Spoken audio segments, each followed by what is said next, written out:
आज खरं तर गजानन मारणीची सुटका झाल्यानंतर आज तुम्ही थेट CP ऑफिसला आलाय, कशासाठी आले होते आणि काय झाले नेमकं? नाही, खरं तर ॲक्च्युली गजानन मारणे यांना पुणे महानगरपालिकेच्या हद्दीत थांबायचं नाही आहे असा आदेश दिला होता, परंतु पोलिसांना काही त्यांना माहिती द्यायची होती, पोलिसांनाही काही सांगायचं होतं.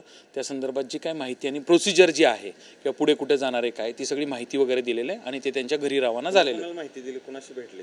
DCP सरांना त्याच्याबद्दल माहिती दिली आहे आणि माहिती देऊन ते त्यांच्या घरी गेलेले आणि घरून आता ते पुणे महानगरपालिकेच्या हद्दीच्या बाहेर त्यांचे जे काही असतील राहायचं ठिकाण तिथं ते जातील. दिवस राहतील बाहेर? मुंबई हायकोर्टात जे रिट पिटिशन दाखल आहे ते रिट पिटिशनचा निकाल लागेच तोपर्यंत पुणे महानगरपालिकेच्या हद्दीत राहू नये असा आज जामीन देताना मोका न्यायालय जे आहे त्यांनी आदेश तसे दिलेले आहेत.